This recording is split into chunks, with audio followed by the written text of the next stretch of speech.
എല്ലാവർക്കും നമസ്കാരം. പുതിയൊരു ക്ലാസ്സിലേക്ക് സ്വാഗതം. നമ്മൾ വർക്ക് ആൻഡ് എനർജിയാണ് ഡിസ്കസ് ചെയ്തുകൊണ്ടിരിക്കുന്നത്.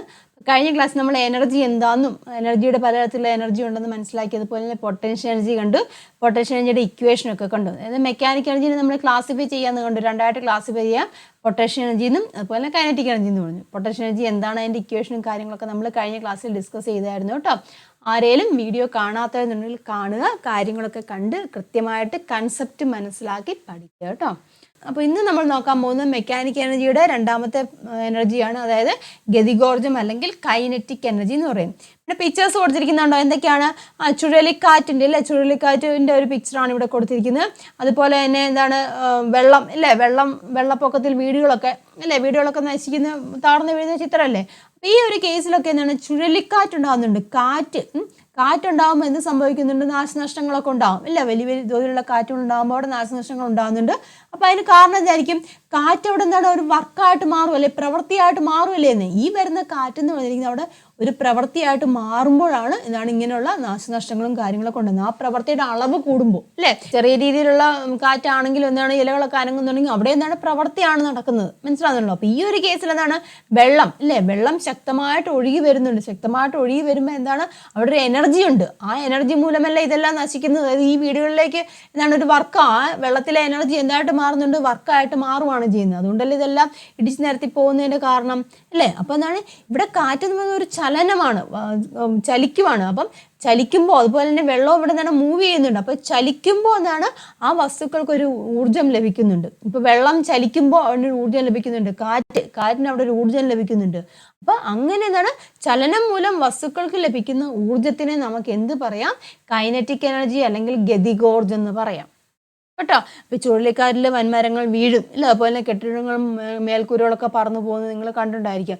അതുപോലെ ഉരുൾപൊട്ടലും വെള്ളപ്പൊക്കവും ഒക്കെ വരുമ്പോൾ എന്താണ്, കെട്ടിടങ്ങളൊക്കെ തകരും. അപ്പോൾ എന്താണ്, ഈ കാറ്റിനും വെള്ളത്തിനും ഒക്കെ എന്താണ്, അവിടെ പ്രവൃത്തി ചെയ്യാൻ കഴിയുന്നുണ്ട് അല്ലേ. അപ്പോൾ പ്രവൃത്തി ചെയ്യാൻ കാരണം എന്താണ്, കഴിയുന്നതിന് കാരണം എന്താണ്, അവയുടെ ചലനം മൂലമല്ലേ അല്ലേ. കാറ്റിങ്ങനെ ചലിച്ചുകൊണ്ടിരിക്കുകയാണ്, വെള്ളവും ചലിച്ചുകൊണ്ടിരിക്കുക. അപ്പം ചലനം മൂലം അവിടെ എന്താണ്, പ്രവൃത്തി ചെയ്യാൻ കഴിയുന്നുണ്ട്. അപ്പം ചലനം മൂലം വസ്തുക്കൾക്ക് ലഭിക്കുന്ന എനർജീനെ നമുക്ക് എന്ത് പറയാം, കൈനറ്റിക് എനർജി അല്ലെങ്കിൽ എന്താണ്, ഗതികോർജം എന്ന് പറയാം. ഇത് മോഷൻ അല്ലേ, ചലനം മൂലം, മോഷൻ അല്ലെങ്കിൽ ചലനം മൂലം വസ്തുക്കൾക്ക് എന്താണ്, എനർജി ലഭിക്കുന്നുണ്ട്.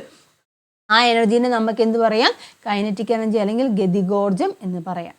ക്ലിയർ ആയല്ലോ. അപ്പോൾ എന്താണ് കൈനറ്റിക് എനർജി എന്ന് പറഞ്ഞിരിക്കുന്നത്, അത് energy possessed by, kinetic energy is a energy possessed by an object by virtue of its motion. ചലനം മൂലം വസ്തുക്കൾക്ക് ലഭിക്കുന്ന ഊർജ്ജമാണ് ഗതികോർജം അല്ലെങ്കിൽ കൈനറ്റിക് എനർജി എന്ന് പറയുന്നത്. ഡെഫിനിഷൻ പഠിക്കുക കേട്ടോ, മനസ്സിലാക്കി പഠിക്കുക. ചലനം മൂലം കേട്ടോ, energy possessed by an object by virtue of its motion. വസ്തുക്കൾക്ക് ചലനം മൂലം ലഭിക്കുന്ന എനർജിയാണ് ഗതികോർജം അല്ലെങ്കിൽ കൈനറ്റിക് എനർജി എന്ന് പറഞ്ഞിരിക്കുന്നത്. അപ്പം ഈ കൈനറ്റിക് എനർജീനെ സ്വാധീനിക്കുന്ന ഘടകങ്ങൾ ഏതൊക്കെയാണെന്ന് നമുക്കൊന്ന് നോക്കാം. Factors affecting the kinetic energy അല്ലെങ്കിൽ ഫാക്ടേഴ്സ് ഇൻഫ്ലുവൻസിങ് കൈനറ്റിക് എനർജി നോക്കാം. അതിനുവേണ്ടി ഒരു എക്സ്പെരിമെൻ്റ് ആണ് ഇവിടെ കൊടുത്തിരിക്കുന്നത് കേട്ടോ.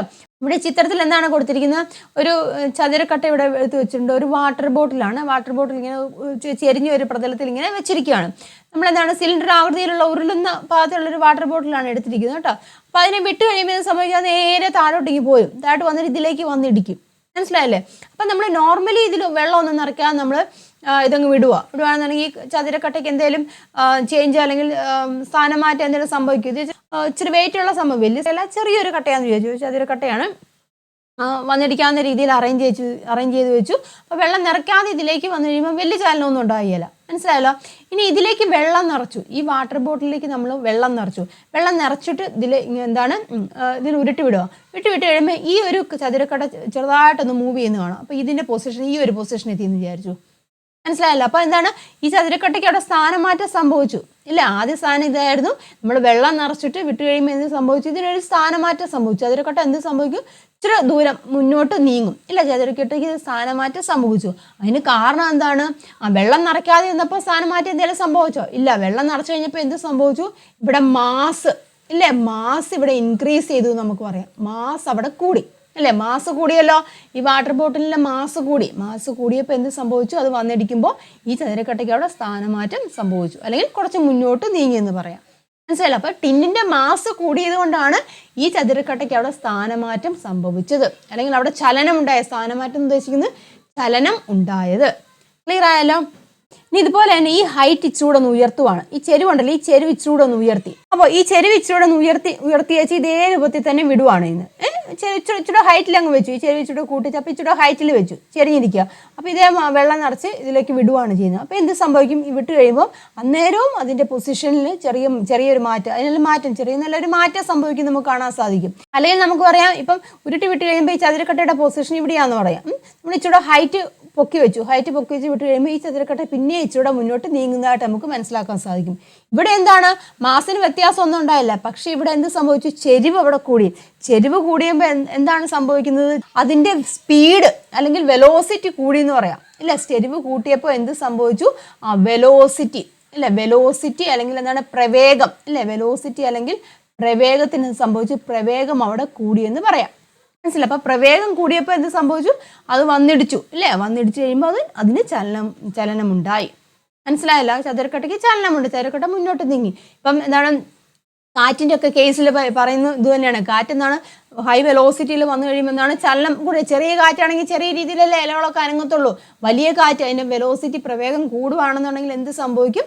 അത് കൂടുതലായിട്ട് മൂവ് ചെയ്യും. അതേ കാര്യം തന്നെ. അതുപോലെ തന്നെ വലിയൊരു വസ്തു, ഇപ്പം ഞാൻ പറഞ്ഞില്ലേ, മാസ് കൂടിയ ഒരു വസ്തുവും മാസ് കുറഞ്ഞ ഒരു വസ്തുവും വന്നിടിക്കുകയാണെന്നുണ്ടെങ്കിൽ ഉണ്ടാകുന്ന മൂവ്മെൻ്റ് അറിയാമല്ലോ.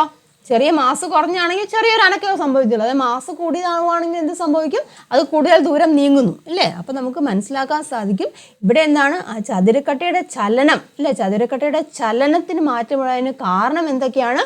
ഒന്നെന്ന് പറഞ്ഞിരിക്കുന്നത് മാസാണ്, ഇല്ലേ? മാസ് കൂടി. മറ്റൊരു ഘടകം എന്താണ്? വെലോസിറ്റി. മനസ്സിലായല്ലോ? വെലോസിറ്റി അല്ലെങ്കിൽ എന്താണ്, പ്രവേഗം, ഇല്ലേ? വെലോസിറ്റി കൂടിയപ്പോഴും അതുപോലെ തന്നെ മാസ് രണ്ടും എങ്ങനെയാണ്, ഇൻക്രീസ് ചെയ്യുവാണ് ചെയ്തത് കേട്ടോ. വെലോസിറ്റിയും മാസും കൂടിയപ്പോൾ എന്ത് സംഭവിച്ചു? ആ ചതുരക്കട്ട കൂടുതൽ ദൂരത്തേക്ക് നീങ്ങി. മനസ്സിലായല്ലേ? അപ്പം എന്താണ്, ചതുരക്കട്ട നീങ്ങുക എന്ന് പറഞ്ഞാൽ അവിടെ എന്താ ഉദ്ദേശിക്കുന്നത്? ചലനം മൂലം ആ വസ്തുവിനില്ലേ ഒരു സ്ഥാനമാറ്റം സംഭവിക്കുകയല്ലേ ചെയ്തത്. അതായത് കൈനറ്റിക് എനർജി ഉണ്ടാവുകയാണ് ചെയ്തത്. അപ്പം ഈ കൈനറ്റിക് എനർജിയെ സ്വാധീനിക്കുന്ന രണ്ട് ഘടകങ്ങൾ നമ്മൾ കണ്ടല്ലോ. ഏതൊക്കെയാണ് ആ രണ്ട് ഘടകങ്ങൾ?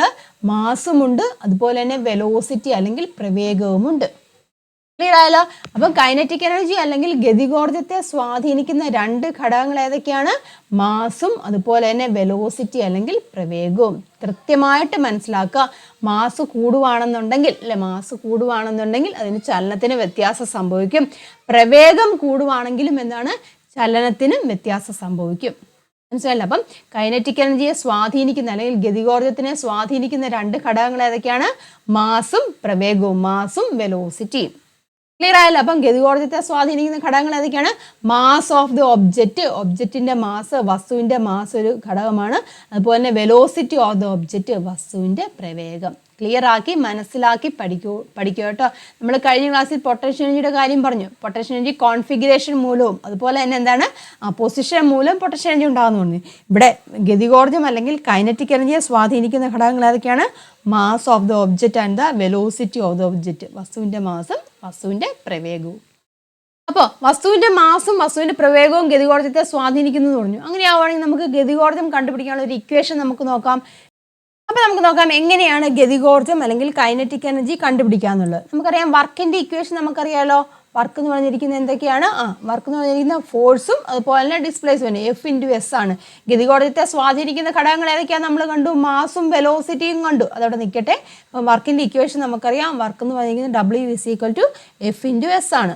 നമുക്കറിയാം ന്യൂട്ടൻ്റെ സെക്കൻഡ് ലോ അനുസരിച്ചിട്ട് F നമുക്ക് എങ്ങനെ എഴുതാം? F=ma എന്ന് എഴുതാമല്ലോ. ദെൻ അങ്ങനെ ആവുകയാണെങ്കിൽ W വർക്ക് എന്ന് പറഞ്ഞിരിക്കുന്നത് അല്ലെങ്കിൽ പ്രവൃത്തി എന്ന് പറഞ്ഞിരിക്കുന്നത് എങ്ങനെ എഴുതാം? Fന് പകരം നമ്മൾ MA എന്ന് എഴുതും. MA×S എന്ന് എഴുതി.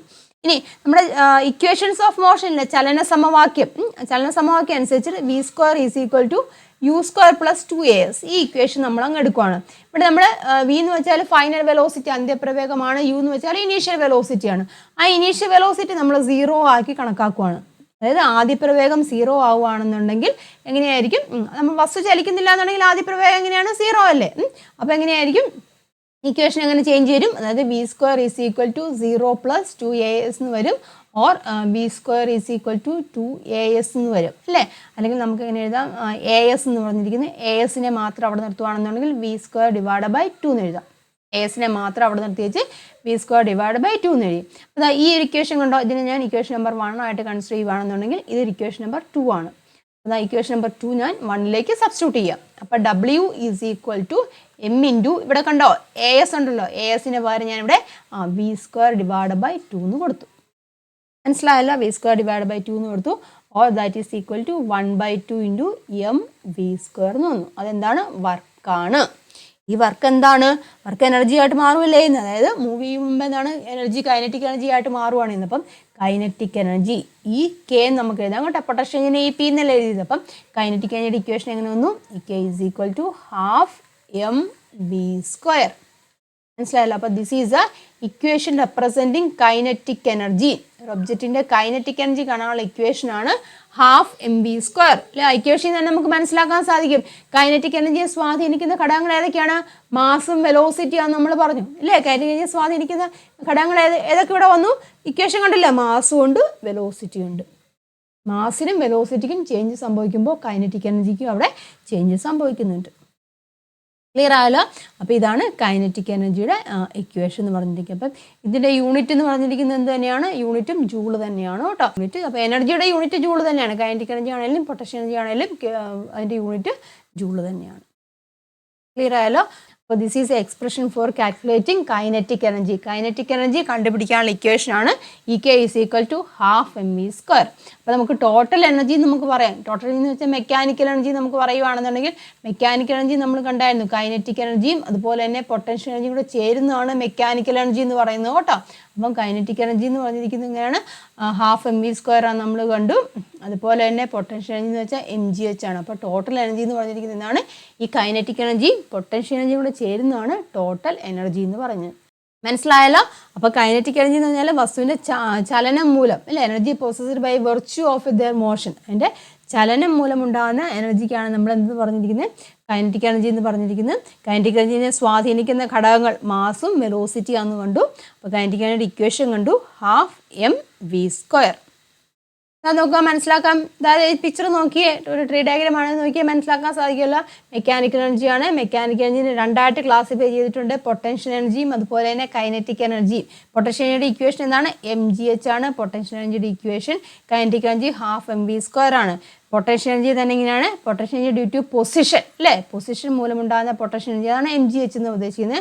Potential energy due to configuration ഉണ്ട്. ഇപ്പോൾ കോൺഫിഗറേഷനെ കുറിച്ച് നിങ്ങൾക്ക് ഡീറ്റെയിൽ ആയിട്ട് ഹയർ ക്ലാസ്സുകളിൽ വരുമ്പോഴാണ് പഠിക്കാനുള്ളത്. ഇപ്പം ഇത്ര മനസ്സിലാക്കിയാൽ മതി.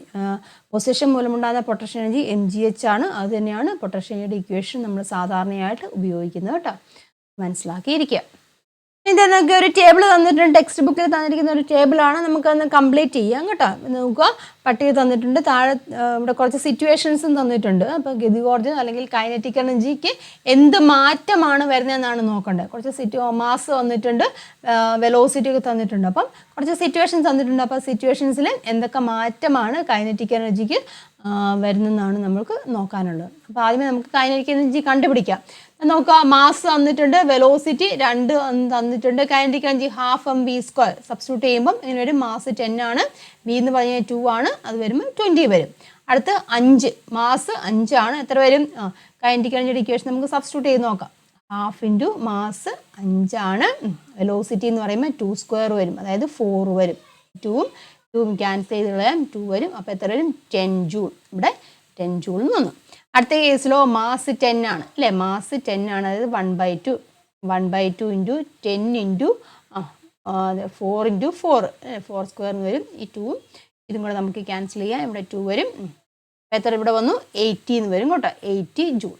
അടുത്തത് മാസ് 10 ആണ്, അപ്പോൾ 1/2 ഇൻറ്റു 10 ഇൻറ്റു 1 അല്ലേ, 1² ആണ്. അപ്പോൾ എത്ര വരും? 2ഉം 10 കൂടെ ക്യാൻസൽ ചെയ്താൽ 5 വരും, അതായത് 5 ജൂൾ എന്ന് വന്നു.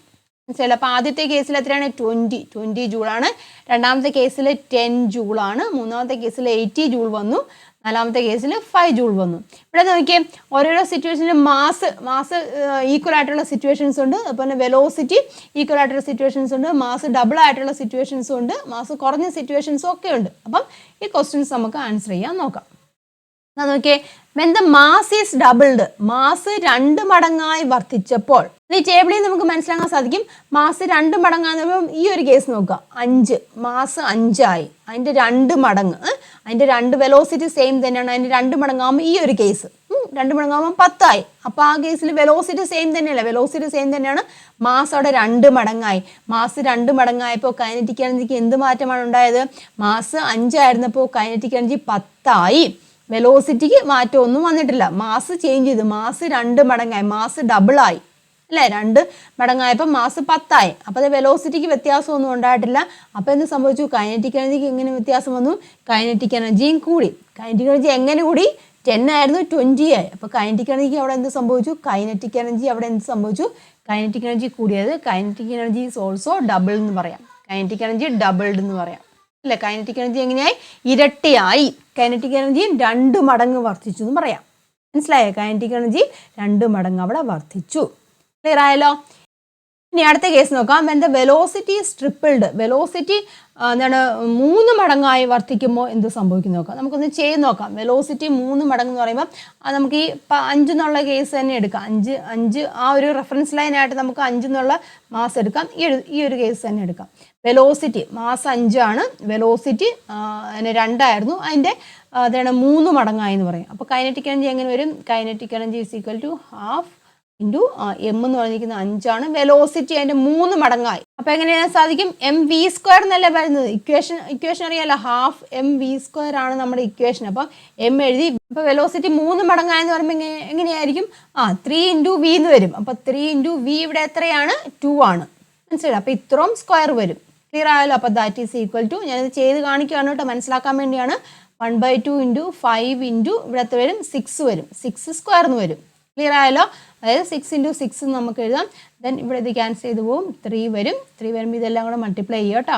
അപ്പോൾ എത്ര വരും? ഇവിടെ ആൻസർ 90 ജൂൾ എന്ന് വരും. 90 ജൂൾ എന്ന് വന്നു. അപ്പം 5, അപ്പം എനിക്ക് വെലോസിറ്റി 2 ആയിരുന്നപ്പം 10 ആയിരുന്നു. അപ്പം അത് വെലോസിറ്റി ട്രിപ്പിൾ ആയപ്പോൾ 3 മടങ്ങായപ്പോൾ 90 വന്നു. അതായത് 9 മടങ്ങ് എന്ന് പറയാം. 9 ടൈംസ്. ഇവിടെ കൂടുതലേ 10 ആയിരുന്നു, അത് 90, അതായത് 9 മടങ്ങ് കൂടി. 9 ടൈംസ് എന്ന് പറയാം. 9 ടൈംസ് ഇൻക്രീസസ് ഇല്ല, ഇൻക്രീസ്ഡ് എന്ന് പറയാം. 9 മടങ്ങ് അവിടെ കൂടി ഇല്ലേ, 9 മടങ്ങ് അവിടെ കൂടി. അതായത് 3 വെലോസിറ്റി ഒരു പർട്ടിക്കുലർ വാല്യൂ ആയിരുന്നു, വെലോസിറ്റിയുടെ 3 മടങ്ങായപ്പോൾ 9 മടങ്ങ് കൈനറ്റിക് എനർജി ആയി. ക്ലിയർ ആയല്ലോ? ഇനി അടുത്ത case, when the velocity is halved, velocity half ആവുക എന്ന് പറഞ്ഞു. ഹാഫ് ആവുകയാണെന്നുണ്ടെങ്കിൽ നോക്കാം, വെലോസിറ്റി ഹാഫ് ആവുന്ന കേസ് ഈ ഒരു കേസ് നമുക്ക് എടുക്കാം. 10 ഇത് കണ്ടില്ലേ, ഇതും ഇവിടെ നോക്കിയാൽ വെലോസിറ്റി ഹാഫ് ആയില്ലേ, മാസ് ഒരുപോലെയാണ്. വെലോസിറ്റി 2 ആയിരുന്നു ആദ്യമേ, പിന്നെ എത്രയായി? 1 ആയി, പകുതിയായി. അപ്പോൾ വെലോസിറ്റി പകുതിയായപ്പോൾ ഇവിടെ എന്തായി? കൈനറ്റിക് എനർജി 5 ആയി. അപ്പോൾ ഇവിടുത്തെ കൈനറ്റിക് എനർജി എത്രയായിരുന്നു? 20 ആയിരുന്നു. വെലോസിറ്റി പകുതി, മാസിന് വ്യത്യാസമൊന്നുമില്ല, വെലോസിറ്റി പകുതിയായപ്പം 5 ആയി. അതെന്ത് സംഭവിച്ചു? കുറയുവാണ്. 20 ആയി 5 ആയി. ഇത്ര എങ്ങനെയായിട്ട് കുറഞ്ഞു? 1/4 ടൈംസ് കുറഞ്ഞു എന്ന് പറയാം അല്ലേ, 4/1 കുറഞ്ഞു എന്ന് പറയാം. അപ്പോൾ എങ്ങനെയാണ്? ഡിക്രീസസ് ഇല്ലേ, ഡിക്രീസസ് എങ്ങനെയാണ്?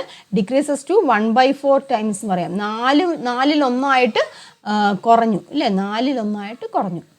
മനസ്സിലായല്ലോ?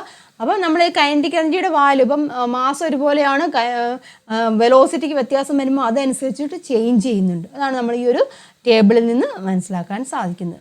അല്ലോ, മാസ് ഒരുപോലെ ആയ സിറ്റുവേഷൻ ഇതുമൊക്കെ മാസ് ഒരുപോലെയാണ്. അപ്പോൾ അവിടുത്തെ കേസിൽ വെലോസിറ്റി ഡബിൾ ആയപ്പോൾ അതിനനുസരിച്ച് വ്യത്യാസം വന്നു. വെലോസിറ്റി പകുതി ആയപ്പോഴും അതനുസരിച്ച് വ്യത്യാസം വന്നു.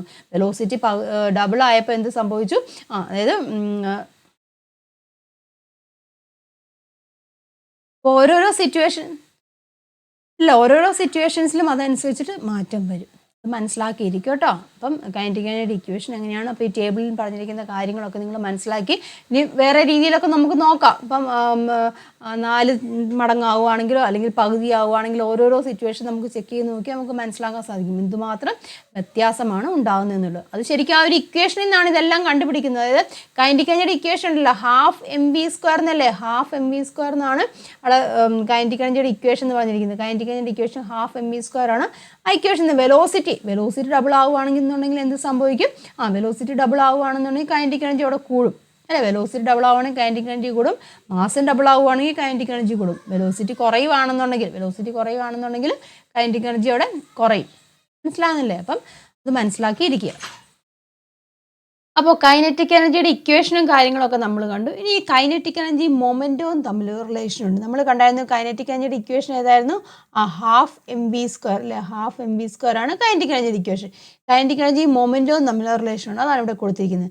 നമുക്കറിയാം മൊമെൻ്റ് എന്ന് പറഞ്ഞിരിക്കുന്നതാണ് P=m/v ആണ് മൊമെൻ്റ് എന്ന് പറഞ്ഞിരിക്കുന്നത്. ആദ്യത്തെ നമുക്ക് വിയുടെ റിലേഷൻ എഴുതാമല്ലോ, V=P/m എന്ന് എഴുതാം.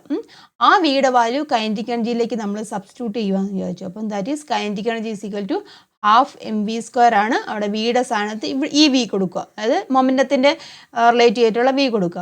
അപ്പോൾ എങ്ങനെ വരും? P/m (2) എന്ന് ഇവിടെ വരും അല്ലേ, P/m(2) എന്ന് വരും. Then that is equal to എങ്ങനെ എഴുതാൻ സാധിക്കും? 1/2 into m into P² / m² എന്ന് ഇവിടെ വരും. ഇവിടെ ഒരു m ഉണ്ട്, ആ എമ്മും കൂടെ നമുക്ക് ക്യാൻസൽ ചെയ്ത് കളയാം. പിന്നെ എന്താണ് വരുന്നത്? 1/2 ഇൻറ്റു P² / m എന്ന് വരും അല്ലേ, P² / m. That is equal to P² / 2m. അപ്പം കൈനറ്റിക് എനർജിയും അതുപോലെ മൊമെൻറ്റവും തമ്മിലുള്ള റിലേഷൻ ഉണ്ട്. അതും കൂടെ ഒന്ന് മനസ്സിലാക്കിയിരിക്കും കേട്ടോ. പ്രോബ്ലം ചെയ്യാൻ നേരത്ത് മൊമെൻറ്റോ ഒക്കെ തരുവാണെന്നുണ്ടെങ്കിൽ നമുക്ക് കൈനറ്റിക് എനർജി ഈ ഒരു രീതിയിൽ കണ്ടുപിടിക്കാം. അപ്പം മനസ്സിലാക്കിയിരിക്കുക, this is the relationship between kinetic energy and momentum. ഇതാണ് P² / 2m. Kinetic energy is equal to P² / 2m.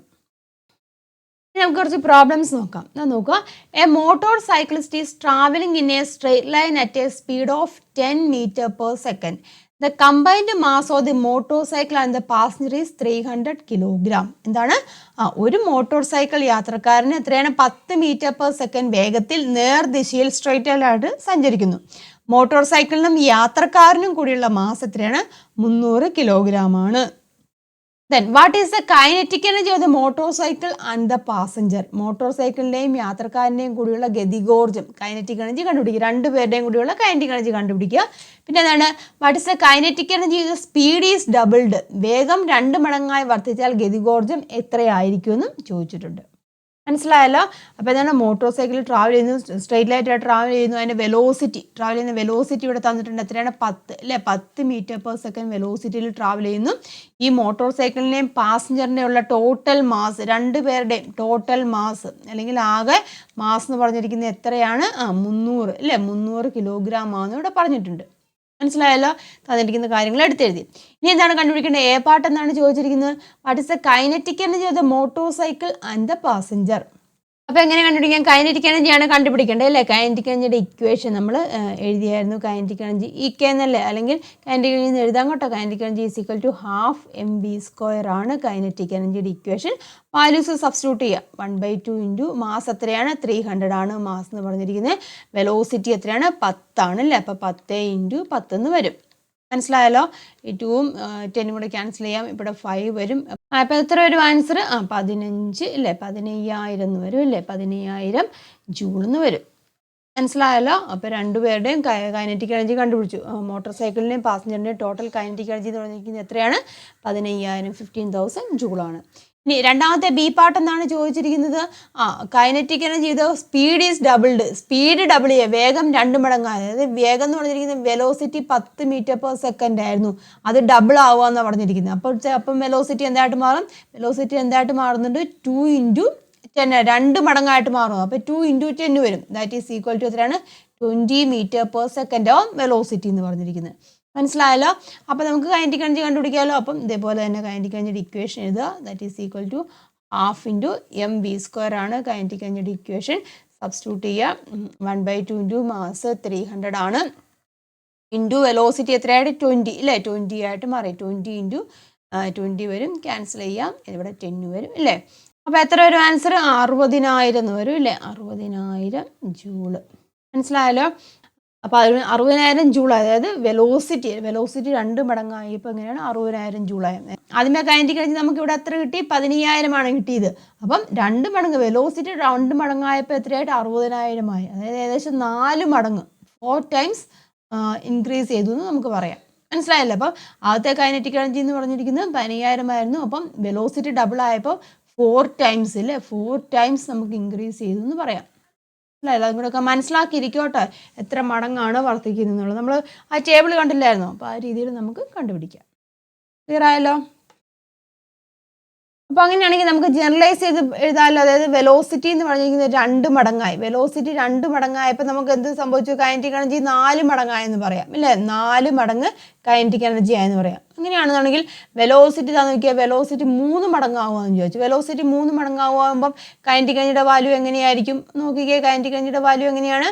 That is equal to half mv² എന്നാണ് അല്ലേ? അപ്പോൾ വെലോസിറ്റി 3 മടങ്ങാവുകയാണെന്നുണ്ടെങ്കിൽ half into M into velocity 3 മടങ്ങ്. അപ്പം 3v² എന്ന് എഴുതാമല്ലോ. അപ്പോൾ that is equal to എങ്ങനെ എഴുതാൻ സാധിക്കും? That is equal to half into M into 9v² എന്ന് എഴുതാം അല്ലേ? 9v² എന്ന് എഴുതാം. ഓർ 9 ഇൻറ്റു ഹാഫ് mv² എന്ന് എഴുതാമല്ലോ. ഈ ഹാഫ് mv² എന്ന് വെച്ചാൽ ആദ്യത്തെ കൈനറ്റിക് എനർജി അല്ലേ? അപ്പോൾ എങ്ങനെ എഴുതാൻ സാധിക്കും? 9 ഇൻറ്റു കൈനറ്റിക് എനർജി എന്ന് എഴുതാം. മനസ്സിലായല്ലോ? അപ്പോൾ 2 മടങ്ങാവുകയാണെങ്കിൽ മനസ്സിലാക്കട്ടോ, വെലോസിറ്റി 2 മടങ്ങാവുകയാണെന്നുണ്ടെങ്കിൽ കൈനറ്റിക് എനർജി 4 മടങ്ങ് അവിടെ ഇൻക്രീസ് ചെയ്യും. വെലോസിറ്റി 3 മടങ്ങാവുകയാണെങ്കിൽ കൈനറ്റിക് എനർജി എങ്ങനെയാണ്? 9 മടങ്ങ് ഇൻക്രീസ് ചെയ്യുന്നത്. നമ്മളെ ടേബിളിലും അത് തന്നെയാണ് ഉണ്ട് കേട്ടോ. അപ്പം മനസ്സിലാക്കിയിരിക്കട്ടെ, 2 മടങ്ങാവുകയാണെങ്കിൽ 4 മടങ്ങ് കൈനറ്റിക് എനർജി ആവും, 3 മടങ്ങ് വെലോസിറ്റി ആവുകയാണെന്നുണ്ടെങ്കിൽ 9 മടങ്ങായിരിക്കും കൈനറ്റിക് എനർജി എന്ന് പറഞ്ഞിരിക്കുന്നത്. then അടുത്തൊരു പ്രോബ്ലം നോക്കാം. An athlete throws a shot of mass 6 kg with a speed 12 meter per second. What will be the kinetic energy of the shot? ഒരു അത്ലറ്റ് 6 കിലോഗ്രാം മാസുള്ള shot 12 metre per second പ്രവേഗത്തിൽ എറിയുന്നു. ഈ അവസരത്തിൽ ഷോട്ടിന്റെ ഗതികോർജം എത്രയായിരിക്കും എന്നാണ് പറഞ്ഞിരിക്കുന്നത്.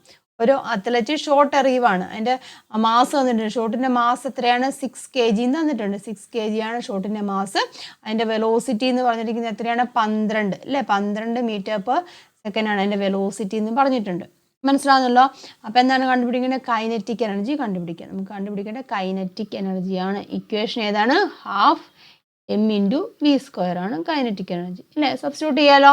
That is equal to half into mass 6 ആണ്, വെലോസിറ്റി എന്ന് പറഞ്ഞിരിക്കുന്നത് 12 ആണ്. 12 ഇൻറ്റു 12 നമുക്ക് എഴുതാം. That is equal to cancel ചെയ്യാലോ.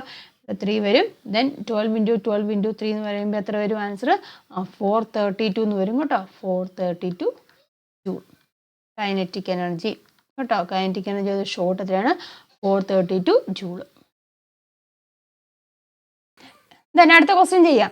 A ball of mass 0.5 kg is at a certain height above the ground. If the potential energy of the ball is 98 joule, how high will the ball be? എന്താണ് പറഞ്ഞിരിക്കുന്നത്? 0.5 kilogram മാസുള്ള ഒരു ball തറനിരപ്പിൽ നിന്ന് ഒരു നിശ്ചിത ഉയരത്തിൽ സ്ഥിതി ചെയ്യുന്നു. 0.5 കിലോഗ്രാം ആണ് ആ ബോളിന്റെ മാസ്. അത് ഗ്രൗണ്ട് ലെവലിൽ നിന്ന് ഒരു പർട്ടിക്കുലർ ഹൈറ്റിൽ സ്ഥിതി ചെയ്യുന്നു.